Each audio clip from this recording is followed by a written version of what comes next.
সুপ্রিয় দর্শক, আসসালামু আলাইকুম। আপনাদের সবাইকে স্বাগত জানাচ্ছি এখনকার আলোচনায়। আপনাদের সঙ্গে আছি আমি সিরাজুল ইসলাম। দর্শক, অত্যন্ত গুরুত্বপূর্ণ অন্তত 4টি বিষয় নিয়ে আপনাদের সাথে এখন আলোচনায় থাকবো। আশা করি আপনারা শেষ পর্যন্ত সঙ্গে থাকবেন। আলোচনার প্রথমেই থাকছে সোমালিল্যান্ডে ইসরায়েলি সেনা মোতায়েন করেছে। কাকে মোকাবেলার জন্য, কাকে নিয়ন্ত্রণ করার জন্য, কার উপরে নজরদারি করার জন্য, কার বিরুদ্ধে গোয়েন্দাবৃত্তি করার জন্য, কাকে দমন করার জন্য সোমালিল্যান্ডে সেনা মোতায়েন করে ইসরায়েল কি নতুন কোনো খেলা খেলতে চাইছে মধ্যপ্রাচ্যে? এপাশে গতকাল 23শে জুন মঙ্গলবার ইরানের প্রেসিডেন্ট পাকিস্তান সফরে গিয়েছিলেন। তারাও কিন্তু বসে নেই। তারা পাকিস্তানের সাথে কৌশলগত এবং নিরাপত্তা বিষয় নিয়ে গভীর আলোচনা করেছেন এবং ধারণা করা হচ্ছে খুব অল্প সময়ের ভেতরে চীন এবং রাশিয়ার সাথে যেমন ইরানের কৌশলগত সামরিক চুক্তি আছে, তেমনি পাকিস্তানের সাথে সামরিক চুক্তি হতে যাচ্ছে। তাহলে মধ্যপ্রাচ্যে ভিন্ন মাত্রার একটা সমীকরণ তৈরি হবে, একথা বলাই যায়। এদিকে ডোনাল্ড ট্রাম্প বারবার বলছেন হরমুজ প্রণালী কন্ট্রোল করতে পারবে না ইরান এবং সেখানে কোনো টোল থাকবে না। কিন্তু ইরান বলছে হরমুজ প্রণালী তাদের নিয়ন্ত্রণেই থাকবে এবং তারা এরই মধ্যে গতকাল 23শে জুন ওমানের সাথে এই বিষয়ে বিস্তারিত আলোচনা করেছেন এবং ওমান ও ইরান যৌথ বিবৃতি প্রকাশ করেছে তারা কিভাবে হরমুজ প্রণালী কন্ট্রোল করবে, কিভাবে হরমুজ প্রণালী থেকে টোল আদায় করবে, এই সমস্ত বিষয় নিয়ে বিস্তারিত আলোচনা হয়েছে। নীতিগতভাবে তারা একমত হয়েছেন। সেক্ষেত্রে অবশ্যই বলা যাচ্ছে মধ্যপ্রাচ্যের পরিস্থিতি আমেরিকার চাওয়া পাওয়ার বাইরেই অনেক কিছু চলে যাচ্ছে। সুপ্রিয় দর্শক, এই বিষয়গুলো নিয়ে আলোচনা করব।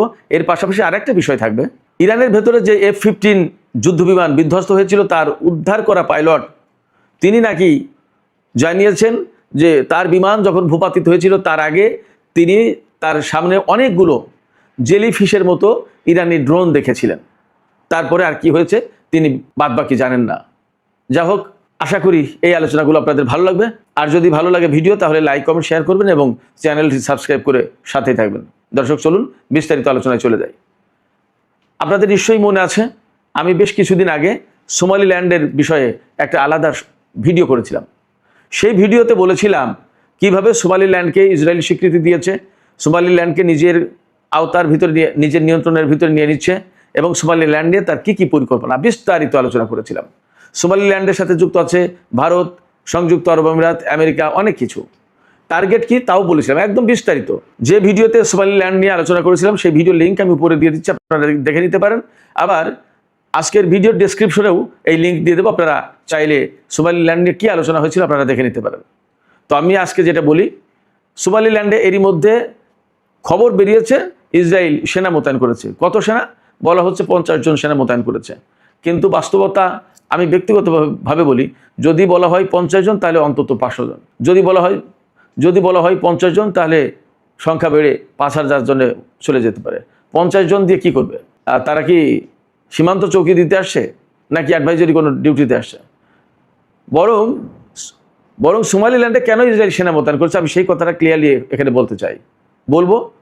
আর কাদেরকে মোতায়েন করা হলো সেই কথাটা একটু আগে বলি। সোমালিল্যান্ডে মোতায়েন করা হয়েছে আফ্রিকান অরিজিন ইসরায়েলি সেনা, অর্থাৎ ইথিওপিয়া, নাইজার, এরকম বিভিন্ন দেশ থেকে যারা মাইগ্রেট করে ইসরায়েলে চলে যায় এবং ইহুদি হয়, গায়ের রং কালো, এদের যারা সেনাবাহিনীতে চাকরি নেয়, এই সমস্ত কালো বর্ণের যারা, তাদেরকে এই সোমালিল্যান্ডে পাঠানো হচ্ছে। কারণ সোমালিল্যান্ডের লোকজনের গায়ের রং সব কালো, যাতে আলাদা করে কেউ না বুঝতে পারে যে এইটা ইসরায়েলি আর এইটা সোমালিল্যান্ডের। সোমালিল্যান্ডে যখন ইসরায়েলি সেনা মোতায়েন করছে, সোমালিল্যান্ডের সোকল সরকারের অনুমোদন নিয়ে এই মোতায়েনটা হয়েছে।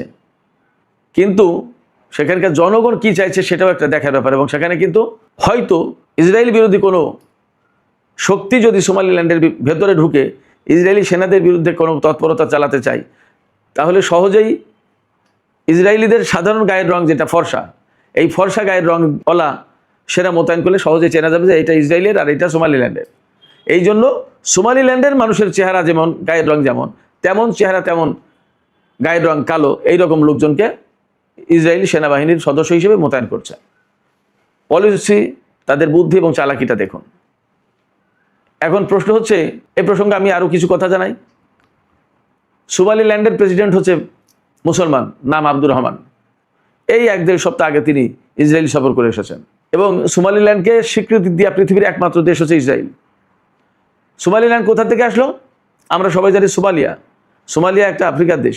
এই আফ্রিকার একটা অংশ, একেবারে সোমালিয়া হচ্ছে ভারত মহাসাগরের উপকূল জুড়ে লম্বা একটা দেশ, একদম লোহিত সাগরের কোনা পর্যন্ত চলে এসেছে, বাবাল মান্দেব প্রণালীর কোনা পর্যন্ত এই সোমালিয়ার ভূখণ্ড। সেখান থেকে বামে একটু শিংয়ের মতো লম্বা করে চলে গেল আরও পশ্চিম দিকে। এই যে লম্বা করে শিংয়ের মতো যে চলে গেল, এই অংশটাই হচ্ছে এখন সোমালিল্যান্ড। সোমালিয়া থেকে এটাকে বিচ্ছিন্ন করা হয়েছে। এখানকার জনসংখ্যা 63 লাখ, আয়তন 1,37,000 বর্গ কিলোমিটার। তো এই সোমালিল্যান্ডের অবস্থান কোথায়? একদম লোহিত সাগরের কুল ঘেঁষে। মূল টার্গেটটা কি?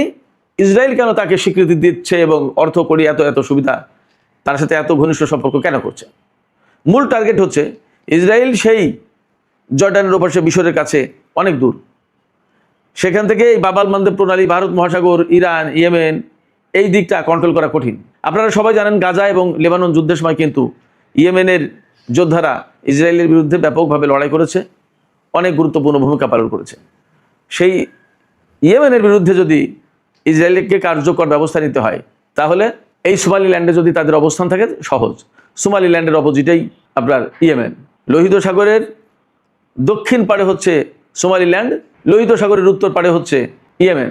তো এই বাবাল মান্দেব প্রণালী, ভারত মহাসাগর, লোহিত সাগর, এগুলো খুবই গুরুত্বপূর্ণ মধ্যপ্রাচ্যের যে ভূ রাজনীতি এবং চলমান সংঘাত তাতে। হরমুজ প্রণালী যেমন বন্ধ করে দিলে বিশ্বের তেল প্রবাহ বন্ধ হয়ে যায়, বিশ্বের গুরুত্বপূর্ণ বাণিজ্য বন্ধ হয়ে যায়, তেমনি বাবাল মান্দেব প্রণালী বন্ধ করে দিলে ভারত মহাসাগরে আসা, সুয়েজ খাল থেকে লোহিত সাগরে ভারত মহাসাগরে আসা খুব কঠিন। আবার ভারত মহাসাগর থেকে বাবাল মান্দেব প্রণালী হয়ে লোহিত সাগর হয়ে সুয়েজ খাল দিয়ে আটলান্টিক মহাসাগরে যাওয়া কঠিন। তার মানে বাবাল মান্দেব প্রণালী হরমুজ প্রণালীর মতোই আর একটা গুরুত্বপূর্ণ প্রণালী। এই প্রণালীর গুরুত্বপূর্ণ কন্ট্রোল হচ্ছে আপনার ইয়েমেনের হুতিদের হাতে। হরমুজ প্রণালী ইরানের হাতে, বাবাল মান্দেব প্রণালী হুতিদের হাতে, কার্যত দুটো ইরানের কন্ট্রোলে। এই জায়গা থেকে বাবাল মান্দেব প্রণালীকে, লোহিত সাগরকে মুক্ত রাখার জন্য ইসরায়েল সোমালিল্যান্ডে সেনা মোতায়েন করলো। মূল টার্গেট হচ্ছে এটা। এছাড়া ইরানের সাথে যে সংঘর্ষ, সেই সময় কিন্তু সোমালিল্যান্ডের বিমান ঘাঁটি, সেনা ঘাঁটি ব্যবহার করেছে ইসরায়েল। খবরগুলো খুব তখন ফ্ল্যাশ হয়নি, আমি এ প্রসঙ্গেও একটা ভিডিওতে কথা বলেছিলাম। সেই সোমালিল্যান্ডে এখন আনুষ্ঠানিকভাবে বা সরকারিভাবে অনুমোদন নিয়ে সেনা মোতায়েন করছে ইসরায়েল। টার্গেট ইয়েমেনের হুতি এবং ইরান। তার মানে মধ্যপ্রাচ্যে আবার নতুন এবং চূড়ান্ত একটা খেলায় লিপ্ত হতে যাচ্ছে ইসরায়েল।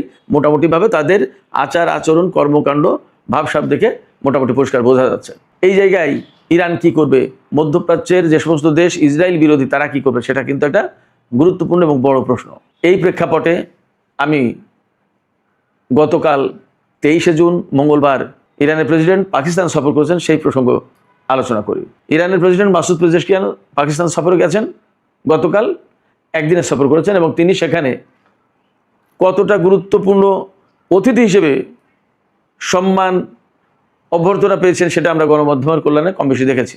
এই সফরে গিয়ে তিনি পাকিস্তানের প্রেসিডেন্ট, প্রধানমন্ত্রী থেকে শুরু করে সিনেটের চেয়ারম্যান, জাতীয় সংসদের স্পিকার, পররাষ্ট্রমন্ত্রী সবার সাথে এবং সেনা প্রধানের সাথে আলাদা বৈঠক করেছেন। এবং সেখানে মূলত পাকিস্তানের সাথে ইরানের কৌশলগত এবং নিরাপত্তা বিষয়ক গুরুত্বপূর্ণ আলোচনা হয়েছে। নিরাপত্তা এবং কৌশলগত সম্পর্ক প্রতিষ্ঠার ব্যাপারে আলোচনা হয়েছে। আমি এখানে আবারও বলি, এই আলোচনাটা বেসিক্যালি হয়েছে চীনের সাথে এবং রাশিয়ার সাথে ইরানের যেমন কৌশলগত চুক্তি আছে, সম্পর্ক আছে, এইরকম একটা সম্পর্ক পাকিস্তানের সাথেও হবে ইরানের বর্তমান প্রেক্ষাপটে। সেই রকম একটা আলোচনা এবং তৎপরতা চলছে।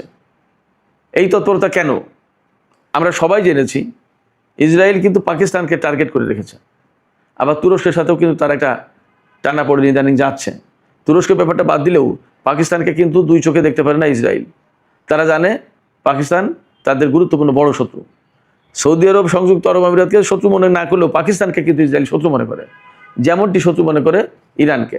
এইরকম একটা জায়গা থেকে যখন ইসরায়েল পাকিস্তান বিরোধী অবস্থান করছে, জোট গঠন করছে ভারত, আমেরিকা, সংযুক্ত আরব আমিরাত এদের সাথে মিলে, তখন ইরান এবং পাকিস্তান কিন্তু একটা জোট হতে যাচ্ছে এবং মূল টার্গেট ইসরায়েল। মধ্যপ্রাচ্যে যাতে ইসরায়েলের যে আকাঙ্ক্ষা, প্রত্যাশা আছে গ্রেটার ইসরায়েল প্রতিষ্ঠা করা, পুরো মধ্যপ্রাচ্যের কন্ট্রোলটা তাদের হাতে নেওয়া, এইটা যদি ঠেকাতে হয় তাহলে পাকিস্তান এবং ইরানের যদি একটা কৌশলগত চুক্তি থাকে, সম্পর্ক থাকে, তাহলে এটা সহজেই ঠেকানো সম্ভব। এই জায়গা থেকে পাকিস্তান এবং ইরান কিন্তু আলোচনা করছে বলে আমরা আশা করতে পারি, ধারণা করতে পারি। এই জায়গায় কাতারের সাথে, সৌদি আরবের সাথে পাকিস্তান এবং ইরানের সম্পর্কটা কীরকম হবে সেটা একটা গুরুত্বপূর্ণ ব্যাপার।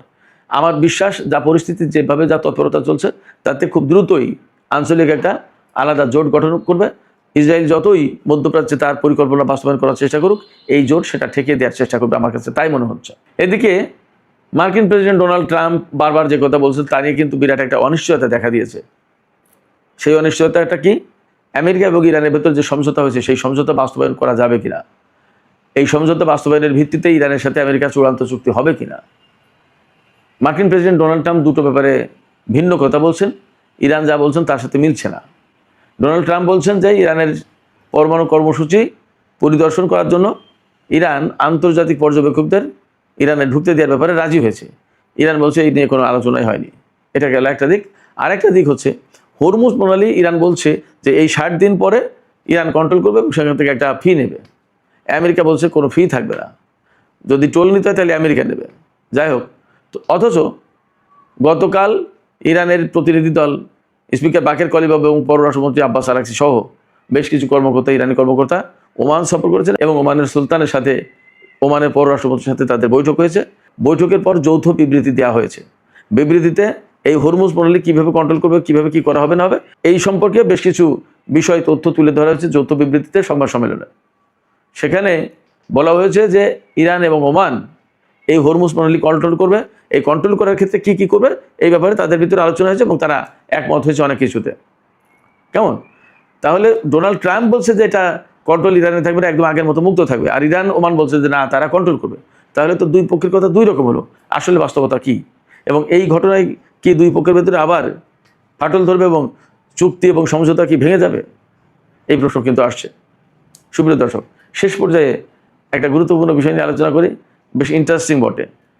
আমরা সবাই জানি এই যে গত 40 দিনে যে যুদ্ধটা হয়ে গেল, এই যুদ্ধের সময় ইরানের ভেতরে, ইরানের খুজাস্তান প্রদেশে একটা মার্কিন F-15 যুদ্ধবিমান বিধ্বস্ত হয়েছিল। এই যুদ্ধবিমানের পাইলটকে উদ্ধারের নামে অনেক ঘটনা ঘটেছে। ওই যুদ্ধবিমানে একজন পাইলট এবং একজন গানম্যান ছিল। গানম্যান মানে ওয়েপন অফিসার। তো পাইলটকে উদ্ধার করা হয়েছে বলছে, আমেরিকা দাবি করছে আসলে তাকে কোনোদিন এই পর্যন্ত দেখায়নি, কোনো কিছু না। এখন খবর এসেছে যে সেই পাইলট নাকি বলেছেন যে বিমান বিধ্বস্ত হওয়ার আগে তিনি জেলিফিশের মতো ড্রোন দেখেছিলেন। ইরান যে ড্রোন পাঠিয়েছে সেই ড্রোন জেলিফিশের মতো এরকম করতে করতে করতে করতে আসে। সেই ড্রোন পাইলট বলছেন যে একটা বড় ড্রোন দেখছি, তার সাথে তার নিচে অনেকগুলো ড্রোন, ছোট ছোট ড্রোন ঝুলেছিল এবং পায়ের মতো দেখা যাচ্ছিল, মনে হচ্ছিল জেলিফিশের পা। যাই হোক, এই ঘটনায় মার্কিন গোয়েন্দারা অবাক হয়ে যাচ্ছেন, বিস্মিত হচ্ছেন। তারা বলছেন যে জেলিফিশের মতো ড্রোন কিভাবে সম্ভব? এটা কি দেখলো আমাদের এই পাইলট? নাকি তিনি যুদ্ধ পরিস্থিতিতে বিপদে পড়ে আসলে উল্টাপাল্টা কিছু দেখেছে, ভুল বলছে, এখন একটা কল্পিত কোনো চিত্র ছবি তিনি বর্ণনা করছেন কিনা। আবার গোয়েন্দারা বলছেন এটাও যে এইরকম যদি কোনো ড্রোনের কথা থেকে থাকে তাহলে আমাদের কাছে তো এইরকম কোনো খবর নেই। ইরানের হাতে কি কি ড্রোন আছে এর খোঁজ খবর তো আমাদের কম বেশি সব আছে, কিন্তু এইরকম নতুন কোনো ড্রোনের খবর তো আমাদের কাছে নেই, তথ্য নেই। তাহলে কি ইরান নতুন কোনো প্রযুক্তি ওই সময় টেস্ট করলো? এই প্রশ্ন আসছে। আসলে কি হয়েছে হয়তো আরও কিছুদিন পরে জানা যাবে। হয়তো ইরানের পক্ষ থেকে এ নিয়ে কোনো বক্তব্য দেওয়া হবে, অথবা ওই পাইলট অথবা আমেরিকার গোয়েন্দারা আরও কিছু বলবেন। আমরা সে পর্যন্ত অপেক্ষা করি। তবে একথা ঠিক যে ড্রোন শিল্পে পৃথিবীতে ইরান যে কতটা এগিয়েছে তা আমরা কম বেশি বুঝতে পারছি। সেক্ষেত্রে ইরানের ড্রোন শিল্প আমেরিকার জন্য, ইসরায়েলের জন্য একটা বড় আতঙ্কের কারণ হয়ে উঠেছে, তাতে কোনো সন্দেহ নেই। আর যদি এই সত্যি সত্যি জেলিফিশের মতো কোনো ড্রোনের অস্তিত্ব থেকে থাকে ইরানের সামরিক ভাণ্ডারে, তাহলে তা ইরানকে যেমন শক্তিশালী করবে, তেমনি তার শত্রুপক্ষকে ভীষণ আতঙ্কগ্রস্ত করে তুলবে, এটাও ঠিক। সুপ্রিয় দর্শক, এখনকার আলোচনা শেষ করতে চাই এখানেই। যাওয়ার আগে আমি আপনাদের কাছে প্রশ্ন করতে চাই সোমালিল্যান্ড সম্পর্কে। এই যে একটা মুসলিম ভূখণ্ড, সেখানে ইসরায়েলি সেনা মোতায়েন করলো এবং মূলত ইয়েমেন আর ইরানের মতো দেশকে তারা, ইয়েমেন আর ইরানের মতো দেশকে তারা মোকাবেলা করতে চায়। এই মুসলিম ভূখণ্ড ব্যবহার করে ইসরায়েল যে তৎপরতা চালাচ্ছে, আপনারা বিষয়টিকে কিভাবে দেখছেন? আপনাদের মতামত কমেন্টে জানাতে পারেন। আর ভিডিও ভালো লাগলে লাইক কমেন্ট শেয়ার করবেন এবং চ্যানেলটি সাবস্ক্রাইব করে সাথেই থাকবেন। দর্শক, এখনকার আলোচনা এখানেই শেষ করছি। আপনারা সবাই ভালো থাকুন। আল্লাহ হাফেজ।